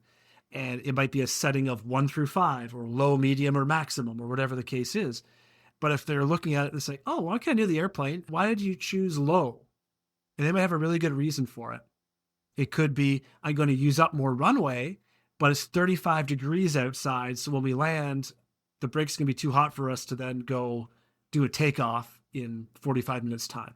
So as we balance safety and economy, oh, okay, that's great. Because someone might have just said, I always use the highest setting. So that's a probe. It comes across very inquisitive. And then you can escalate from that. And it's based on time, which we've discussed a lot about time, no time situations already, and the level of risk that's associated. So sometimes if I don't really see a high level of risk here, I don't have to jump in and how much time there is. In this auto brake example, if this is back in cruise, maybe it could have a high risk. Now all of a sudden the runway is covered in snow and I need more braking action. But I'm going to land in an hour and we're still briefing it. So I can pick it up at the probe phase, even though it might be considered high risk. Then alerting, this is more of making a bit more of a statement. It's a little more assertive. And then you get into the challenge where it's, this is what's going on. I need you to do this, or this will happen. right? So we're giving people those resources to get there. Then ultimately that kind of emergency step at the end, where in our world, the term I have control. So if we think of training new pilots back on a two-seat airplane, this happens all the time as they're learning to land. Everything looks really, really good. And then in that last moment before touchdown, they make a major error and your risk level is going to go to an unacceptable level. When we jump right in there, I have control. As the captain, I take control. I fix the flight path of the airplane, right? And this can be done, again, as a first officer to a captain, or we have pilot flying and pilot monitoring. Pilot flying seems very obvious. They're the one controlling the aircraft, but the pilot monitoring is the one doing all the other work. They're dealing with radios. They're manipulating the flight control surfaces at the direction of the pilot flying. And they are monitoring that pilot flying for any errors that they may be making so we can trap those errors. So the process of PACE, it helps people to have a bit of a template to follow. So if I can give you one example of the escalation through it, let's say we're coming into an airport, and it might be surprising to some people, we do have speed limits. So within 10 miles of an airport, I cannot go more than 200 knots, nautical miles an hour. It's about 380 kilometers an hour. We all know this is a rule all over the world. But that probe phase of, hey, what speed were you planning to fly for approach? Oh, I'm going to fly it at 160 knots. Okay, great. So I have a plan. Then that alert is, hey, we're 11 miles from the airport, because I see they're still doing 240 knots. And that alert, we're at 11 miles, should be enough to bring their attention to it. But what happens is sometimes we get task saturated. Our situational awareness may not match the situational awareness of others. And we know that one of the first things to go when we do get overloaded is hearing. The vision stays, but hearing actually starts to cut out. So now we're at 10 miles, right? I say, we're at 10 miles. I need you to slow to 200 knots now. I've made a very clear challenge. And then if they don't do it, then we get into this. Okay, I have control, because at this point you are clearly incapacitated because you're not responding to me anymore. Your task saturated, your workload's gone up. So being able to recognize that is the big part of it as well. You brought up some really interesting points there, Mike, and listeners will know that in previous episodes, we talked about the Elaine Bromley case, as we talked about at the top of this broadcast, where they ran into this can't intubate, can't oxygenate situation. They lost track of time. They had this fixation-induced loss of situational awareness. They fixated on trying to get a tube in the trachea as opposed to other ways that they could deliver oxygen. The nurses came in. One of them brought the front of neck access kit, which was the move that should have been done, and announced it to the room, but received no response. And I think it just dovetails really nicely with this idea of two things. One is that the nurses later on in the investigation mentioned that they knew exactly what needed to happen, which was that front of neck access, but they didn't have the language or the tools to really bring that to the physician's attention. And this PACE model is one of the best ways that we know to do that. And there are other models, and we're going to look at this in a medical context in the next episode, or one of the episodes, with Dr. Katie Lynn, who's going to come on and talk with us about that. But had they had this PACE, I think that would have been one thing. And we've also talked about the fact that this isn't just something that one person can necessarily implement. Of course, it's a tool that you can use, but we also need to know that people are going to be supported, that there is a hierarchy here, and that nurses need to be able to feel comfortable on an institutional level that they're not going to face discipline and so on. And this is part and parcel of bringing true crisis resource management into medicine. They talked about not having the language for that, but you also mentioned the fact that you said a few keywords in there that I just want to highlight. One of them is task saturation leading to time compression, and the fact that one of the first things that goes is hearing. It is entirely possible that they just did not hear the nurses because of the phenomenon that was going on, as we saw in the aircraft accident, where they didn't hear the altitude alert chime indicating that the autopilot had kicked off, and that plane that ultimately crashed into the Florida Everglades. So these are phenomena that we know happen and may have played a factor there. So thanks for bringing those things. And if I may just quickly mention, Adam, really, really good point you brought up there, because think as you describe that situation, line of sight is really big. So in my environment, I don't see the person sitting beside me unless I turn and look at their face. So sometimes it's very hard to get feedback on, are they task saturated? And I have certainly seen in the training environment where that airplane could be yelling all sorts of warnings. And I see that tunnel vision. And that's why the aircraft manufacturers, because they know audio is the first thing to disappear, is now the primary instrument that we look at, which is the one right in front of us. They're putting the big red words right on there because they know that hearing disappears so quickly when someone does get Can you test give an saturated. example of I that, can Mike? Because only- I'm not. Can you give us an example? Let's say it was Eastern Airlines 401 or any of these other ones. So what kind of red lettering would we be seeing, and what instrument are we talking about for those that are familiar with aviation? So for my pilots out there, your primary flight display and your attitude indicator, which is essentially showing you the horizon outside. When you're in cloud, you can't see anything outside. That's the main instrument that you're looking at. And we have had now for many, many years these call outs about terrain, pull up, obstacle ahead, all these audio alerts. And now what they're doing is red lettering right on there. The latest example I saw is Airbus has their new runway overrun system. So that would have been one where Air France had an overrun in Toronto back in, I believe, 2004. They touched down too far down the runway at too high a speed. The runway was wet and they slid off the end into the Etobicoke Creek. The airplane was destroyed in fire. And so in addition now to it just verbally saying things like long landing as an audio, it will actually say runway too short in red letters right on the PFD so that the pilots will see that. So that's where they're kind of making some advances on that front. And I can imagine in an operating theater, because that's obviously not my area, but when you have a situation as Adam describes, you're probably all looking in the same place. Are we looking at our colleague, look at their face? Are they overloaded? We try to think of, in my world, situational awareness as a flashlight beam. And you talk about the stress response curve, and the right amount of stress gives you the highest level of performance. You're under stressed, you're not paying attention, right? This is for us, cruise flight over the Atlantic somewhere. And I'm like, which cruise ship is down there? What am I going to have for lunch, right? But then you have a fire or some big thing. That's when that beam of the flashlight narrows so tight that now you're actually missing important bits that are around it, which sort of is what I think Adam described there with that situation. So if we get people to the right amount of stress and that beam at the right size, now all of a sudden they're going to improve the situational awareness. And we think of the Venn diagram and all the people in the flight deck plus air traffic control plus the cabin, or as Adam described, the nurses, the doctors, where now the situational awareness, the Venn diagram, all those overlap. Now we're going to get some better outcomes, but we can't get there if we don't understand the human factors behind it. Sorry, are you saying that as the degree of stress increases, we actually increase our performance, become more responsive to stimuli, whatever, become more attentive, but then it falls off after a certain degree of stress? Is that correct? That is absolutely correct. And that's going to depend on each individual as well. You see this a lot in training, right? If you take someone that has 2 hours in an airplane and you're doing their very, very initial training, you can only put so much stress onto them with the exercises you're training. Whereas you take someone who has 10,000 hours in an airplane, you can start giving them multiple failures at once and they have no problem managing it. And so that's what we're looking for in our colleagues, is where they're at on that curve.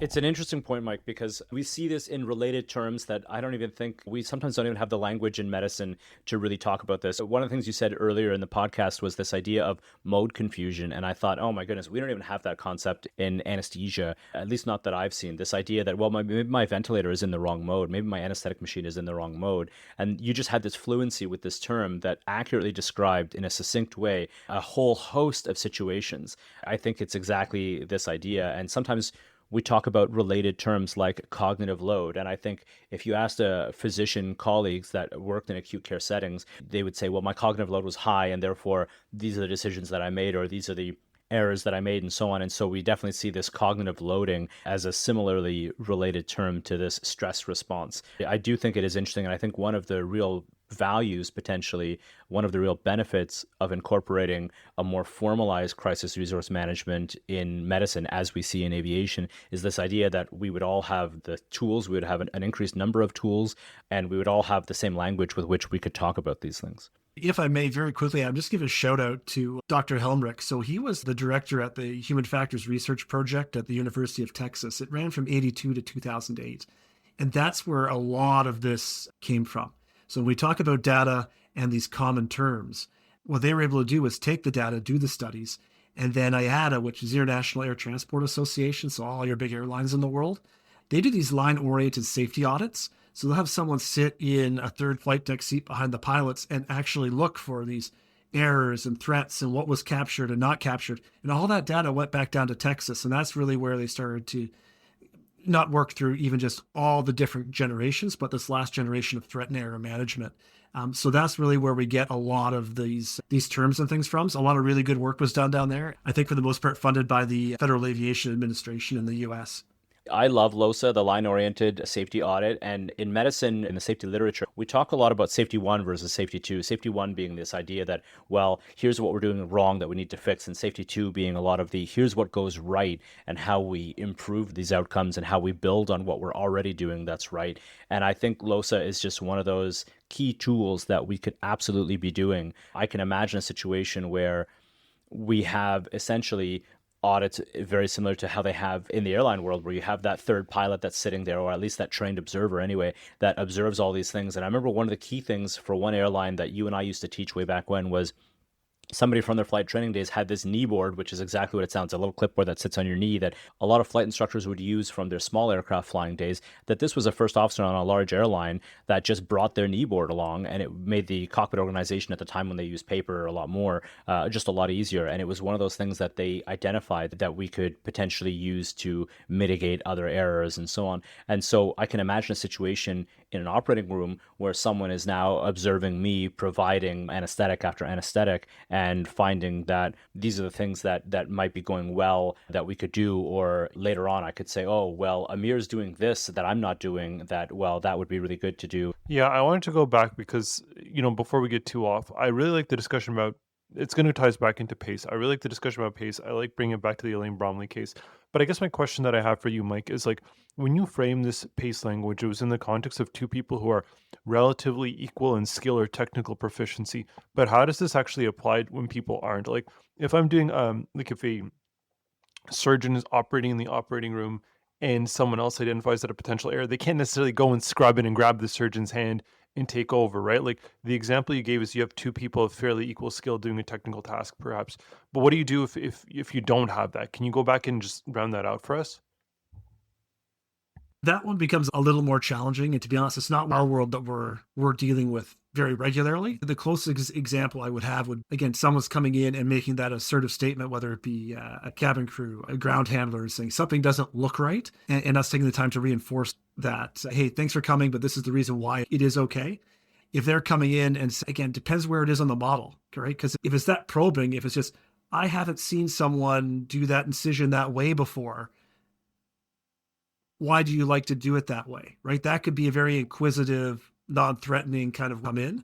And that might prompt person to be like, oh, well, I always do this when I do this type of thing, but we're doing this type of thing today.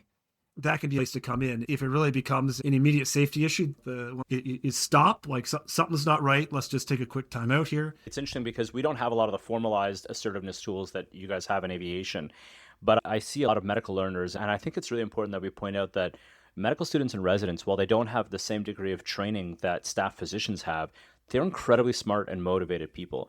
And sometimes out of self-preservation, sometimes just because they are trying to learn, they will often couch a lot of their inquisition as, for my own learning, could you explain why X or Z or X, Y, or Z? And for example, oh, I haven't seen this kind of incision before. Can you tell me why you decided to do that or what have you? Is often how I see a lot of medical students and learners, because they will assume that it's because there's a knowledge deficit on their part, but it may in fact be that they have the right idea about something and they don't know necessarily how to bring it up, or they don't feel safe in doing so because they're the low person on that hierarchy. One sort of aspect is if you reach that challenge stage, because when you look at some of the examples, you'll see it written as captain or doctor, right? It says, get the attention of the individual. The best way to get someone's attention is use their full first name, because that is one of the first words they learned as a kid. It's what would say all the time to get their attention. And even if, the hearing is cut out because of task saturation, they might not hear their title. They will hear their first name.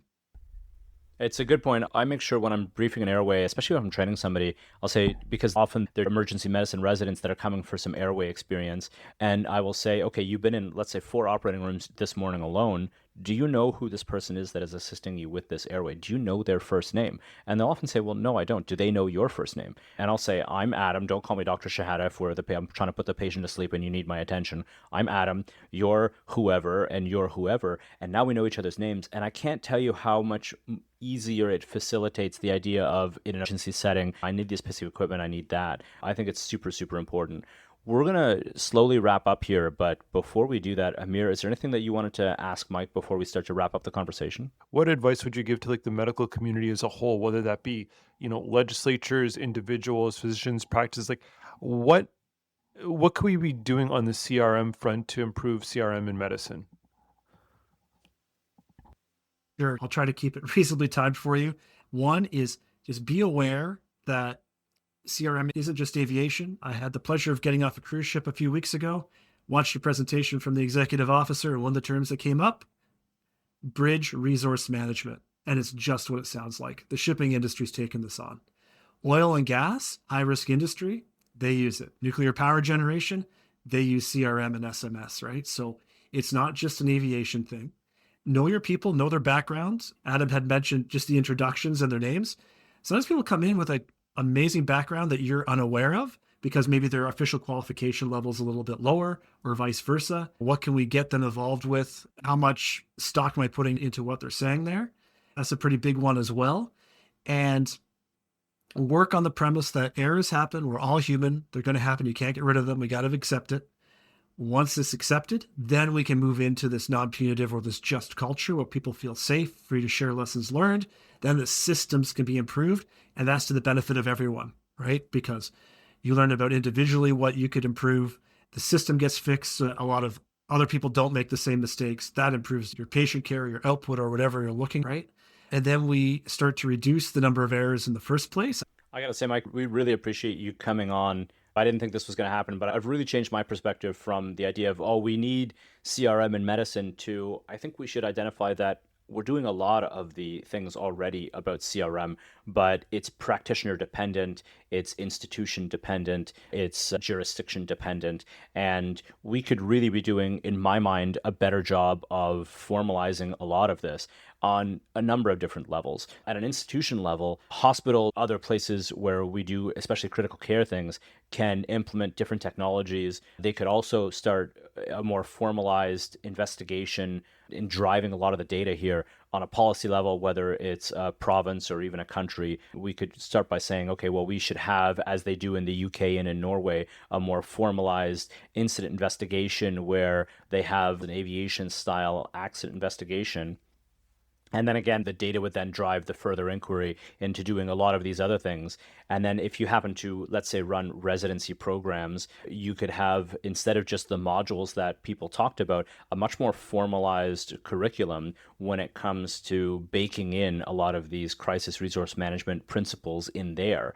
And now we talk about competency-based medicine or competency-based education. Theoretically, we could one day be seeing the evaluation of crisis resource management skills into residencies. And just as we don't allow pilots to graduate or to become type certified or licensed or what have you without demonstrating good pilot decision making, workload management, communication skills, all the things that you've talked about, just as we don't allow that in aviation, one day that might be the case in medicine as well. So we really appreciate that. It's a big topic. We're going to have you come back at some point and talk about a number of different things here. So thanks very much. Oh, it's been my absolute pleasure to join you, gentlemen, and hope everyone's able to take something away from that. Thank you. If you could change one thing about the system that you work in, what would it be and why? I would really like to see more focus on the human factors, the CRM, the TEM, earlier on in a pilot's career, back when they're a student. Because we're so focused on, I need you to technically handle the airplane. And then what happens is then those flight instructors work for smaller air carriers, eventually an airline, and then they're loving their life there. And they've learned all the wonderful TEM elements. And one of the things we're trying to do at my company as we recertify flight instructors through professional development methods is to bring a lot of that TEM back down to that initial phase of training. and really use that as a bigger foundation. I think that's really applicable to our world in medicine because I feel like these things mentioned early on in your medical career, but you're so inundated with, as you said, the technical stuff, whether it be the knowledge of medicine or whatever, having a more longitudinal focus on these things rather than just having a one-off lecture or showing the applicability as time goes on and revisiting it at different stages of training is something I think we can bring in. And hearing you say that it's important, I think is a fairly good ringing endorsement for doing that.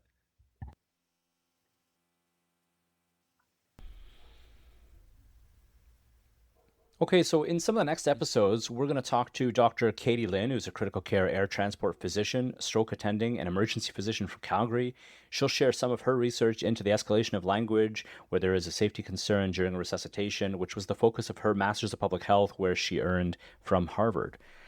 We're definitely going to be talking again to Captain Mike Schuster, but we'll do what we usually do around here, which is we talk about a safety intervention worth mentioning, and we'll talk about CRM, in this case, as a philosophy, which does not require, as we mentioned, this institutional support. Of course, it would be benefited by that, but you can institute that as an individual practitioner, whether or not you're a doctor, a nurse, or another member who works in healthcare.